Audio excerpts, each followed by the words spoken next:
This is a Shark Navigator NV105, the non-liftaway version. So let's unbox it and see what it's like. So here's the front of the box.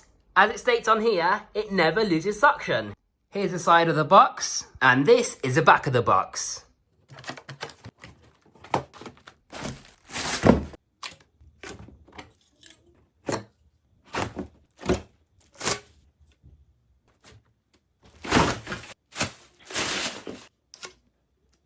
Here's everything out the box. Grab the handle, put it on top of the machine like so. It clicks into place. Connect this end of the pipe into the top of the handle, and the opposite end goes in the back of the machine like so. Press here to remove the bin. The tool holder goes in here like so. Put the bin back on. The crevice and brush tool goes on the top, and the stair tool goes on the bottom. Store the cable on the side of the machine. The machine is now fully assembled. Let's try it out on this carpet. To start cleaning, kick the cleaner head down with your foot and you switch it on over here. This is your brush control.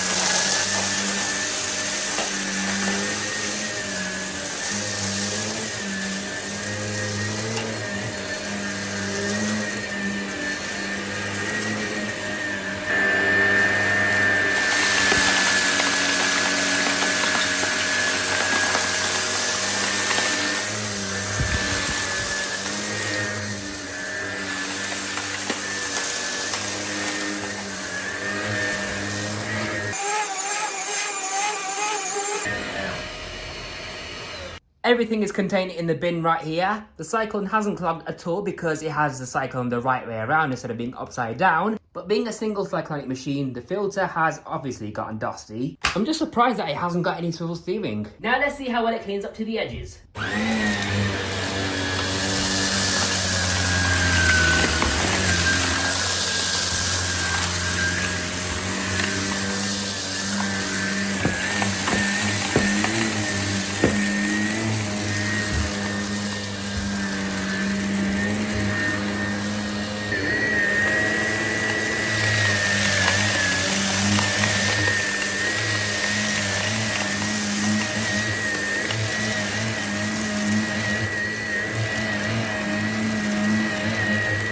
On the right hand side it did really well, not perfectly, but it did good enough. On the front it did almost brilliantly, but on the left hand side it didn't do that good of a job.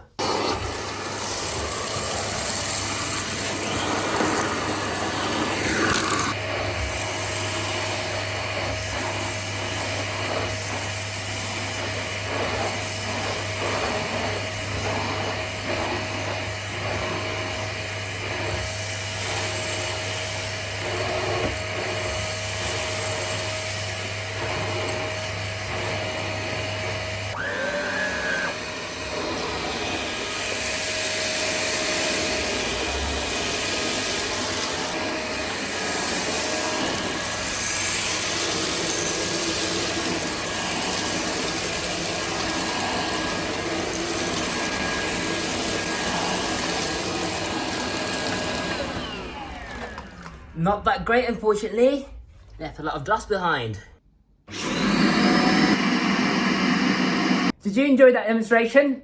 Good, because now we're going to take a look at the machine in further detail, starting with the brush roll. This Shark has a chevron design on the brush roll, which means it sweeps the dust and dirt into the centre, where the air path is. That's the bristle length. You've got a lot of gaps on the front to help with larger debris pickup. 2 small rubberised roller wheels on the front and 2 larger rubberised roller wheels on the back. This is where the dry belt is, so the edge cleaning isn't going to be that great on the left hand side. And on the right hand side it is a bit smaller, but still the bristles don't reach the edges at all. But there is a suction channel going to the sides to help, but it doesn't make much of a difference. On the back of the machine you got an inspection port, so what you do is you turn this little thing to the right, the cover pops off, and then you can inspect this pipe right here to check for any blockages. Unfortunately this isn't a good quality pipe, so it will be prone to splitting with age, but you turn this all the way to the left anyways, for you to then put the cover on, like so. This shark actually has a plastic wand on it for some reason, but it's not necessarily a bad thing because it does feel pretty high quality still, and it feels a lot lighter as well compared to the metal versions. So you can either remove that or just the pipe itself,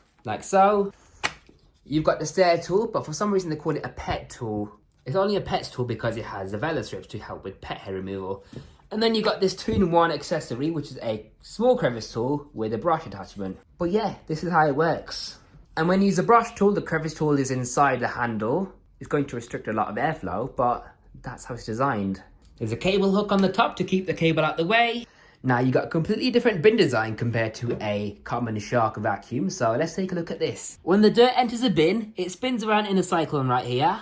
The problem with most shark uprights is when you're vacuuming heavy debris, like rocks for example, it spins around in a cyclone and it struggles to fling all that debris into the bin.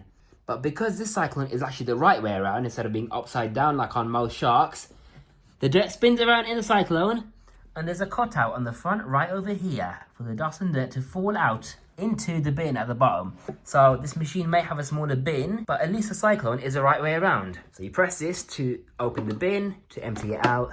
That's what it looks like inside there. Now on the top, you can open this up. What I like about this is you can actually remove the cyclone right here, well, shroud, and you can wash that. Isn't that genius? When the air enters the bin, spins around in the cyclone, the air then goes through the shroud right here where this mesh screen is, coming at the top, and then the air travels down these tubes on the side, as you can see. That's what they're for. These tubes lead down all the way to the bottom, going directly to the pre-motor filter and the pad filter. There's a motor in there, and then the exhaust comes out the front of the machine right over here where this filter is.